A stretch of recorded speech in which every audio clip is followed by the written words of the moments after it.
Assalamualaikum warahmatullahi wabarakatuh. Halo semuanya, kenalkan nama saya Aditya Samsul Muarif dari Prodi Pendidikan Agama Islam dan dari kelas 2A. Saya berkuliah di Universitas Ibnu Khaldun. Dan kenapa saya membuat video ini? Karena saya ingin membuat video tugas untuk ujian tengah semester untuk matkul atau mata kuliah Tafsir Tarbawi yang mempunyai dosen pengampu yang bernama Bapak Dr. Mukhlid Sidki MAG. Dan di sini saya ingin mempresentasikan sebuah materi yang berjudul konsep tarbiyah. Jadi jangan lama-lama, ayo kita ke pembahasannya. Di sini ada latar belakang yang dimana pendidikan dalam Islam merupakan pembinaan manusia secara bertahap dan juga menyeluruh, yang dimana konsep ini disebut dengan istilah tarbiyah. Tidak hanya bermakna ilmu atau taklim, dan di sini juga mencakup dengan pembentukan karakter atau tazkiyah.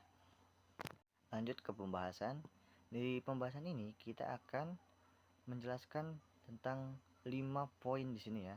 Yang dimana yang pertama di sini ada di surat Al-Alaq 1-5, dan yang kedua ada surat Ar-Rahman 1-4, dan juga ada yang namanya tarbiyah, tazkiyah, dan juga taklim. Lanjut, di sini ada pembahasan surat Al-Alaq 1-5. Tapi sebelum itu saya ingin membacakan suratnya terlebih dahulu. A'udzubillahi minasyaitonirrajim.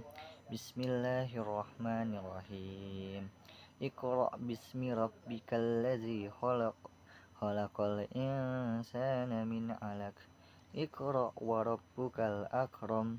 Alladzi 'allama bil qalam. 'Allamal insana ma lam ya'lam. Shadaqallahul azim. Yang artinya, bacalah dengan menyebut nama Tuhanmu yang menciptakan, dan Dia telah menciptakan manusia dari segumpal darah. Bacalah, dan Tuhanmu lah yang maha mulia, yang mengajar manusia dengan perantara pena. Dia mengajarkan manusia apa yang tidak diketahuinya. Surat Al-Alaq 1-5. Asbabun nuzul surah ini itu berawal dari sebuah mimpi yang seperti cahaya pada pagi hari yang dialami oleh Nabi Muhammad SAW. Lanjut, surah Ar-Rahman 1-4. Seperti biasa, saya ingin membacakan suratnya terlebih dahulu. A'udzubillahi minasyaitonirrajim. Bismillahirrahmanirrahim. Ar-Rahman 'allamal Qur'an. Khalaqal insan. 'Allamahul bayan. Shadaqallahul azim. Yang artinya, Allah yang maha pengasih, yang telah mengajarkan Al-Quran. Dia menciptakan manusia, mengajarnya pandai berbicara. Asbabun nuzul surah ini itu adalah sebagai jawaban atas ketidaktahuan dan keingkaran kaum musyrik Mekah terhadap sifat kasih sayang Allah SWT. Pada makna roh dan pendidikan dalam tafsir Tarbawi. Yang pertama ini ada tarbiyah. Tarbiyah secara bahasa itu berasal dari akar kata robba yurabbi, yang berarti menumbuhkan, memelihara, membina, dan mengembangkan suatu secara bertahap sehingga mencapai kesempurnaan. Penyebutan kata rob dalam surah Al-Alaq menunjukkan bahwa pendidikan Islam harus berorientasi pada ketuhanan. Allah tidak hanya menciptakan manusia, tetapi juga membina dan mengembangkannya melalui wahyu dan petunjuknya. Konsep tarbiyah ini yang dilakukan oleh guru pada masa kini itu mengajarkan muridnya itu secara bertahap, dan juga jangan memaksa langsung bisa gitu. Jadi harus bertahap banget, harus dari awal, yang dari mudah baru ke sulit. Jadi harus si muridnya ini itu harus bisa dulu, baru bisa lanjut ke materi yang lain atau pembelajaran yang lain, agar si muridnya ini tidak tidak terasa terbebani dalam belajar. Dan yang berikutnya itu, si guru ini harus tahu kemampuan si murid itu gimana. Jangan langsung ngajarin tentang ini itu, tapi kita nggak tahu atau si gurunya nggak tahu kalau kemampuan si murid itu segimana sih gitu kan. Dan berikutnya itu, si guru itu harus menjadi teladan yang baik untuk muridnya. Karena yang kita tahu adalah guru itu harus sebagai contoh murid-muridnya. Jadi si gurunya baik, jadi muridnya itu ngelihat kalau si gurunya baik, jadi ikut baik gitu. Kalau misalkan si gurunya tidak mencontohkan yang baik, nanti si muridnya juga malah ngikutin gak baik juga gitu. Jadi intinya itu harus menjadi teladan yang baik. Ya, berikutnya itu ada taklim, yang dimana istilah taklim berasal dari kata allama yu'allimu, yang berarti mengajarkan atau memberi ilmu.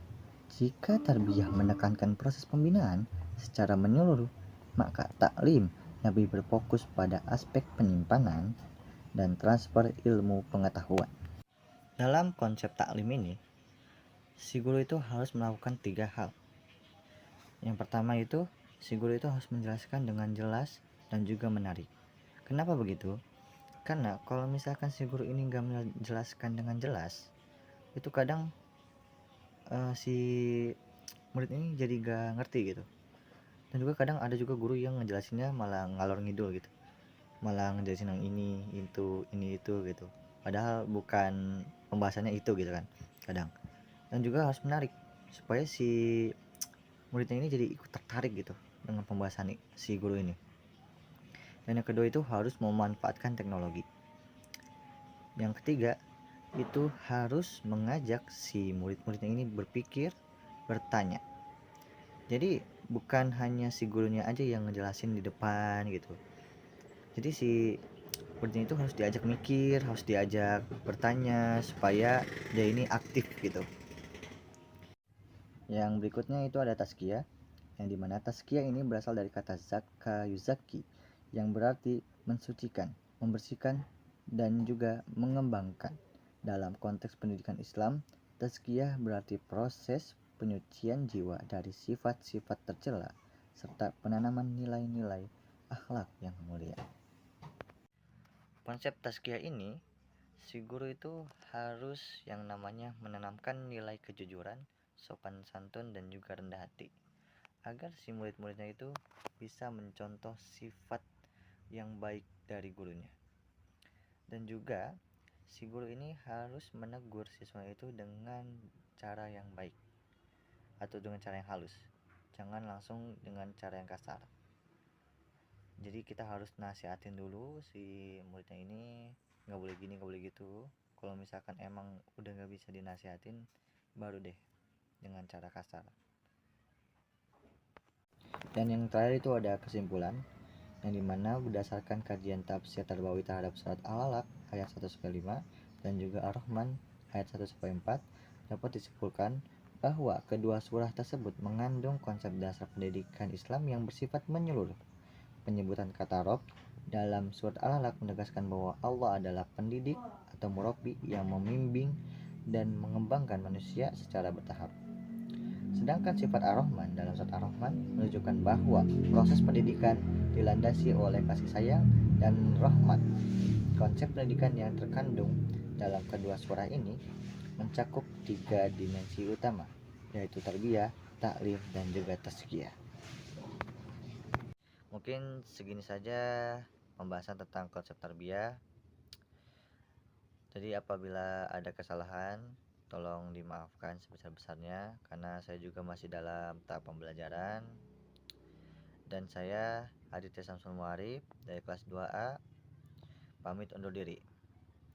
Sendiri tanpa kekasih, cukup sekian, terima kasih. Assalamualaikum warahmatullahi wabarakatuh.